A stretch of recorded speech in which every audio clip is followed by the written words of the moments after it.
Hello, my name's the Doctor. You're watching Hadley. Reverse the polarity. When people say Comic Con, your mind automatically jumps to the world-famous San Diego Comic Con, maybe DragonCon, or even the much-dunked-on DashCon. But all of those are in the US, so where do those comic fanatics, those vintage media fans, and those scantily-clad cosplay babes go elsewhere in the world? Where does everyone else go when con season hits? MCM Comic Con is usually your answer. If you live anywhere in Europe, specifically London, Birmingham, the Midlands, Ireland, Northern Ireland, Belfast, Manchester, Scotland, Stockholm, Malmö, Copenhagen, Belgium, and Hannover, then you will probably know MCM as having a monopoly over the convention scene. No pun intended. No pun intended because there's a convention called Monopoly Events. It is the con you go to. Anything else is optional. For the Love of Sci-Fi, MegaCon, good cons, but they're not MCM though. Anyone that is anyone goes to MCM. Or at least what I'm saying is the general consensus held by the con-going community. But why is MCM held to such a unquestionable standard? And how do its cons compare to its American equivalent? How did it build its reputation as the con to go to, and perhaps more importantly, is it earned? Let's take a look.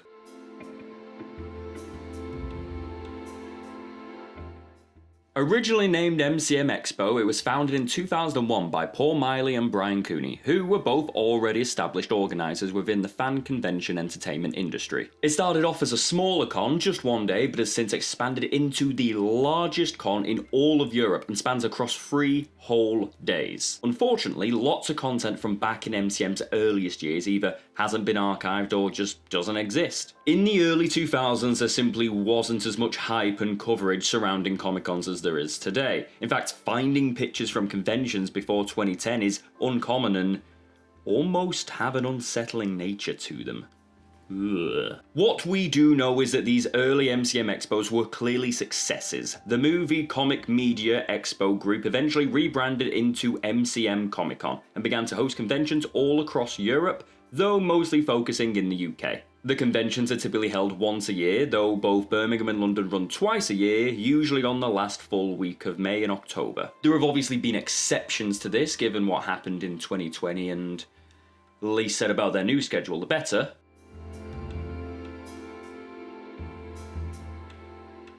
The cons typically all revolve around having a large floor space for dealer stands and exhibitors, sometimes including big sponsored standouts. Comic books, box figurines from before you were born, that sweaty Deadpool cosplayer with the free hug sign, this is where the bulk of the cons take place. And being the biggest con brand in the UK comes with its advantages. They get the pick of the lot when it comes to locations, and they always do a decent job at finding somewhere scenic to accommodate that many people. London being the biggest, but I always found myself biased to both the Liverpool and Birmingham cons for their more open floored layouts. Regardless, whenever a new MCM pops up, it's under pretty good reliance that the new venue will be suitable, pretty and accessible. Although the stalls are the biggest part of the con, both financially and physically, they're at every con. But here they are just one of the many, frankly underappreciated, diverse and unique attractions that MCM has to offer. For example, a big staple of San Diego Comic Con is the reveals, the trailers for up and coming projects that you, the lucky audience, get to be the first to see. MCM doesn't do that.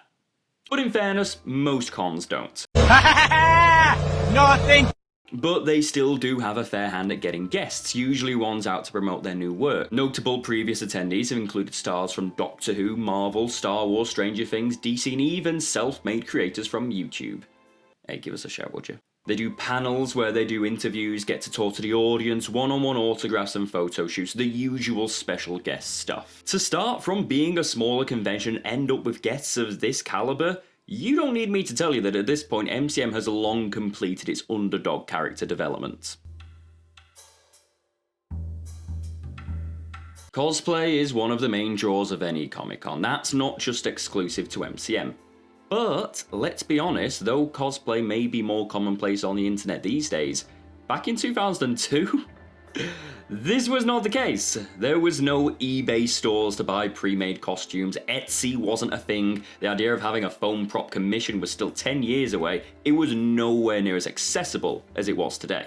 And even if you were blessed with the skill of being partway competent at costume making, there was really nowhere to take that. everyone knew San Diego Comic Con. It was kind of there or nowhere. So, when MCM began to rise and spread across the UK, it created a safe haven for those like-minded individuals, a shining beacon of hope. Finally, Comic-Con on your doorstep. And that created a symbiotic relationship, cosplay being one of the main draws of Comic-Con, and without MCM specifically, the cosplay community wouldn't be a quarter as widespread as it is. An entire world has grown around the act of cosplaying, with some lucky few even making it their entire career. Shout out to Acere specifically.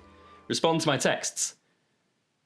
Please. This all eventually surmounted in the Cosplay Masquerade, which ran each con and had what was essentially a fashion show, where anyone could come forward either individually or in a group and enter their costumes. Points were awarded on presentation, costume quality, and how well you embody the character. The winner was announced in the closing hours of the show, and I believe the prize was a physical trophy and some amount of cash.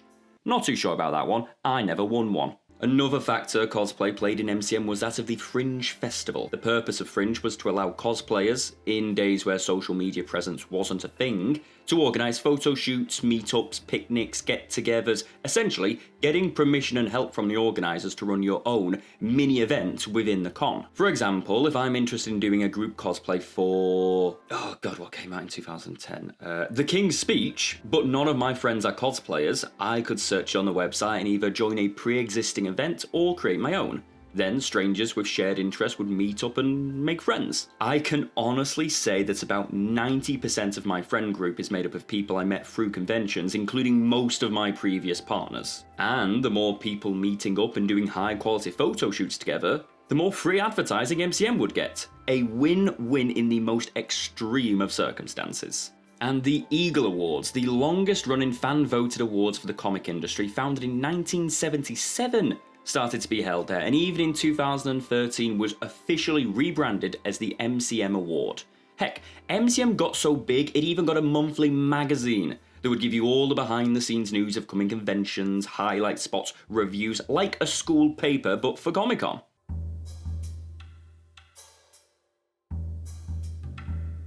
The Comic and Art Village is one of the more unique areas that MCM has over other cons. Created and hosted by Gary Wheels Hauer, an early organiser, this area was done to retain the Comic-Con roots, with it being, well, a comic convention. The area usually has around 200 tables where artists, writers, publishers, both amateur and professionals, could sell their own comics, prints, art, whatever you name it. It had a signing area where bigger names in the comic industry could come and sign stuff, with previous guests including Gail Simone, Kevin Eastman, Fraser Irving, and Anthony Johnson. And this was great. This was recognising and honouring the side of media that gave birth to Comic-Cons, but without sidelining or demeaning it. Honestly, I've been going to cons damn over 10 years now, and while retail stores always seem to have repeats, there's always something new to find in the Comic Village. And then there's Vidfest UK as well. A later addition to MCM, Vidfest ran very similar to Comic Village but for online creators. YouTubers, animators, vloggers, this was their time to shine. Essentially a preemptive VidCon, but, well, you actually knew who the people were. Seriously, who are you people? Tom Scare, Mr. Weeble, Ashens, all local British YouTubers that might not have any relevancy at San Diego Comic Con, but here, they're with the people that want to see them. MCM wasn't biased against these creators, they were a comic book convention. Comic book fans have been stereotyped as unhygienic incels for the longest time, and I'm not saying that stereotype isn't necessarily untrue, but what I'm saying is this was a place without biases, without judgment. It was a place for people with niche interests to meet other people with niche interests. And that was it for the longest time. Conventions ran every year, bringing together these strange people that might have probably lived very boring lives otherwise. It became a safe haven for the niche, the obscure, and the shunned, and in doing so, created a sort of legitimization towards it. Geeks and nerds that grew up without any social skills were able to learn by going to these cons. It wasn't just something for them to look forward to, but it was actively improving their life by being part of it. Friendships were formed, celebrities birthed, and validation was given. Finally, it was cool to be a nerd. Because look how much fun they're all having. attitude towards these communities was changing because the general public was able to see what fun these conventions were and they wanted to be part of it. Comic-Con's birthed a whole new social generation, with MCM being its sole contributor in its little corner of the world. So, if this is all so good, where does the title of my video come in? The cons are still running, right? Where does the decline come in? We'll get into that. There are many other examples I could use, but I'm going to focus specifically on Play Expo, a gaming-specific convention that was beginning to gain traction in the early 2010s. It wasn't anywhere near the same level as MCM, and I don't even know if it's still running anymore, but my point being is, it was doing everything that Vidfest was doing, except it was able to devote an entire convention towards just that. So, the people interested in that sort of thing were gonna view Play Expo as the better alternative. Vidfest's whole area was suddenly obsolete, and now it hasn't been run in at least 6 years, and I wasn't even able to pinpoint an exact date the last one ended. It faded with such a whimper. And now take that same concept and apply it to Fringe Festival. As good of an idea as it was at the time, the introduction of social media meant the cosplay community became a separate entity, and it too eventually lost its relevance. Because why go for all the effort of making an official registry when you could just do a Facebook event or a group chat? When all of their success was based on hosting these community-driven events, suddenly, the thing that was making MCM unique was no longer owned by them. They got too accessible, and the power was placed entirely in the hands of the consumer. In becoming such a success that it was, MCM sowed all the seeds for its own eventual downfall. It paved the way for the convention scene, yes, but it paved the way for anyone. Comic-Cons just aren't as special when anyone can host them. Cosplay isn't a unique once-in-a-lifetime chance when there's a convention on every weekend a few miles in each direction. The MCM magazine dropped because, well, why pay for the same content you can see on Twitter for free, and even the Eagle Awards haven't been given out since 2014. No, it's never been specifically stated, but I believe the slow loss of these community-driven events inside MCM had an impact on what happened next.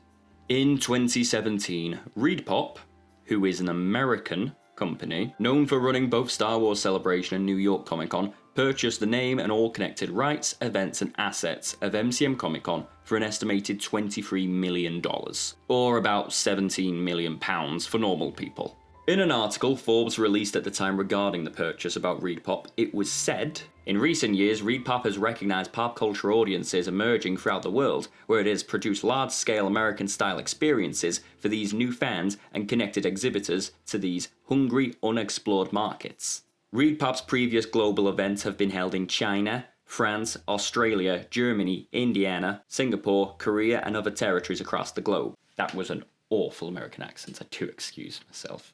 There's a specific word I want you to focus on there. American style. Look, I'm British and Northern. I am going to bully the Americans until the cows come home, okay? But I'm being serious now. To the outside world, being American is more than a nationality. It means a lot of things, and it comes with a certain set of associations and buzzwords. Say American style to me, and what comes to mind is big, loud and in charge, expensive, flashy and showy. And these aren't necessarily bad things to be associated with either, but they are all a far cry from the community-driven origins of MCM. And following the purchase in 2017, the effect the change of ownership had on MCM conventions was immediate. And look, subjectively, there's nothing wrong with the newer Readpop conventions, in theory. They might have been the final nail in the coffin for what MCM was originally pitched as, but they were not the source. Unlike half the people on this platform, I'm not willing to just hate something just because it's changed and is now different. I like the 2014 RoboCop because it was trying to take the same themes and characters but tell a different story. Hell, Doctor Who's entire premise is that it changes into a totally different show every 3 to 5 years. Nothing I've said so far should make you dislike the post-2017 more commercialized conventions. What I'm about to say next, however, pretty much the only attractions to withstand this purge were the retail hall, the cosplay masquerade, and weirdly the comic village. I want to talk about why it's weird that the comic village still goes on to this day, but first I want to focus on the two that make more sense.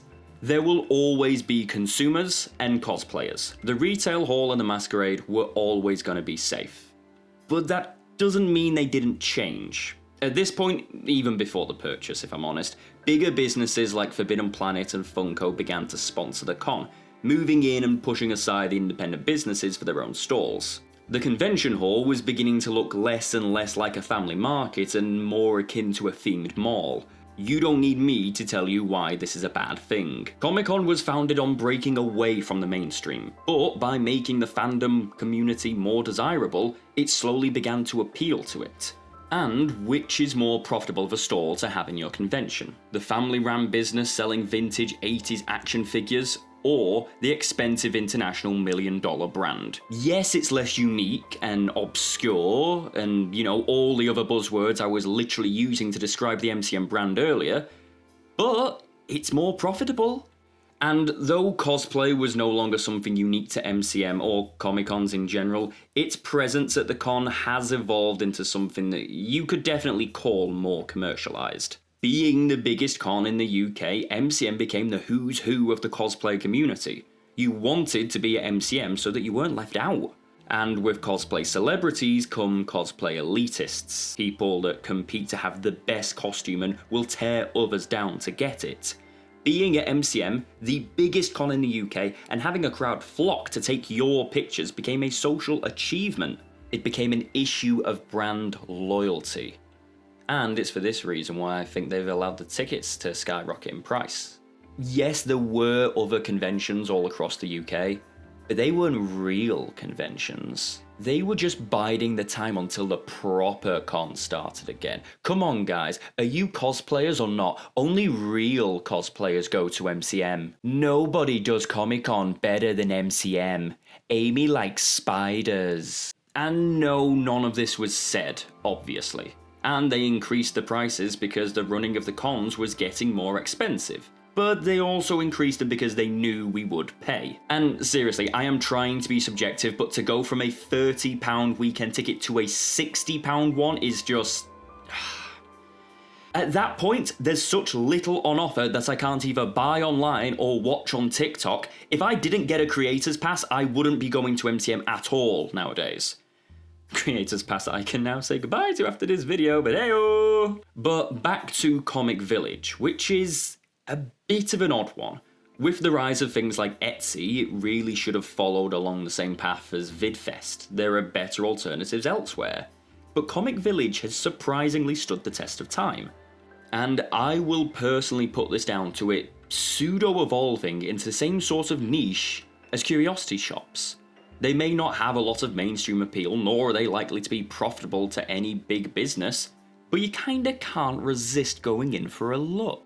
The rise of kawaii culture in the UK definitely helped this as well, and it almost feels like the naughty, rebellious bit of the con, to throw big brands to the side and be interested in something that not many people care about. It's for this reason I believe Comic Village has survived, specifically to cater to those kind of anti-capitalist indie mindsets. Even though you're still contributing to the con by going anyway, but hey-oh! And yes, the big, most obvious hit that made many people begin to rethink MCM's status in the con world came as recently as last year, with the announcement that MCM would be shutting down all of its cons outside of London and Birmingham.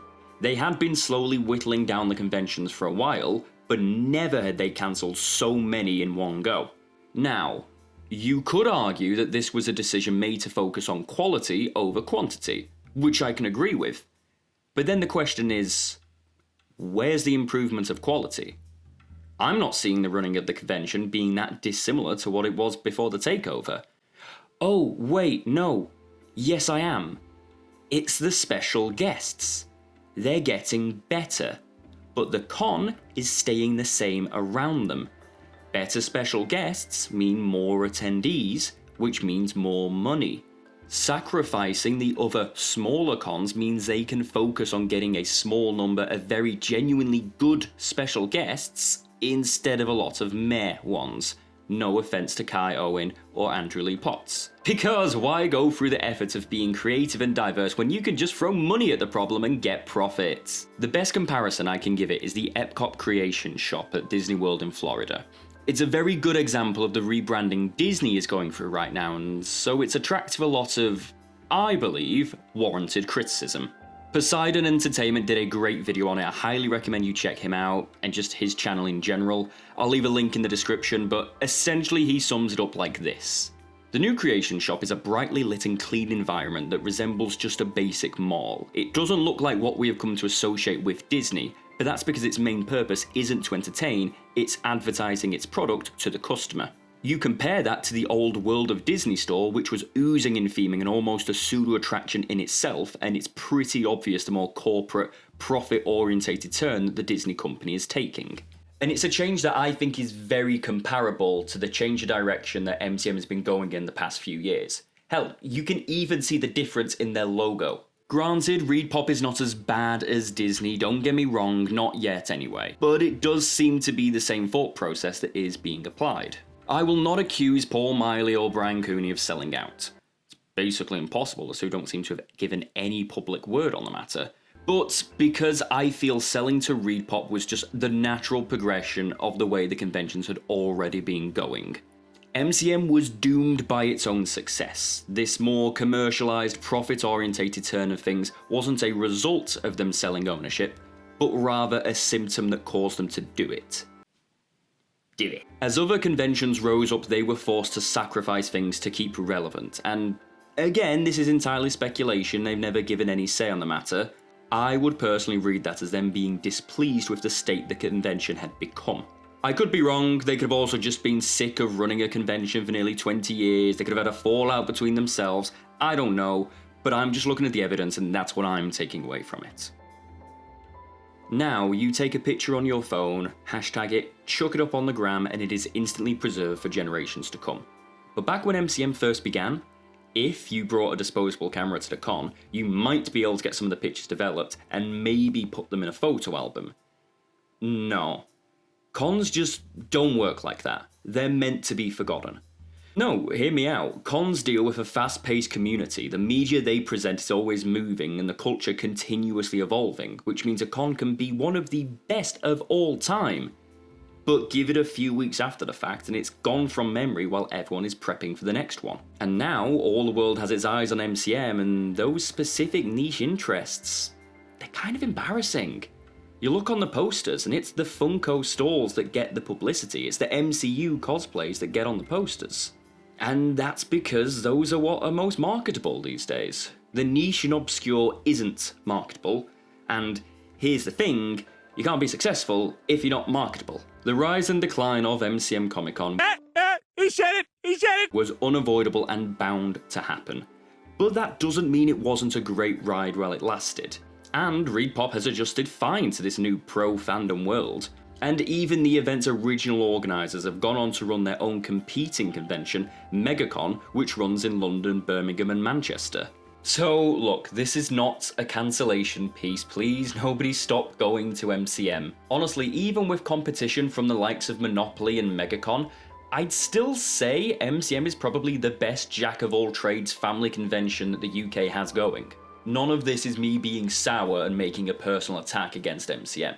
I love MCM, I really do, and that's my point. I am talking from the point of view of a loyal customer who has noticed the change of directions the conventions are going in, and the steady decline of quality that has come with it. I love them, but to not be critical of their flaws would be akin to being in an abusive relationship. Just endlessly accepting anything they'll give me, regardless of quality, because of some deluded sense of loyalty to a brand.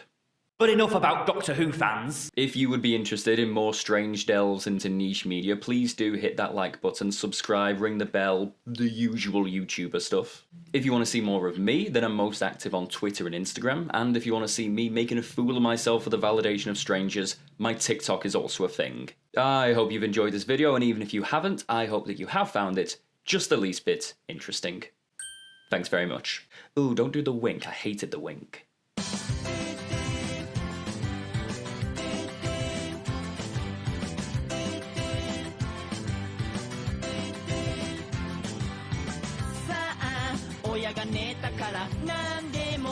大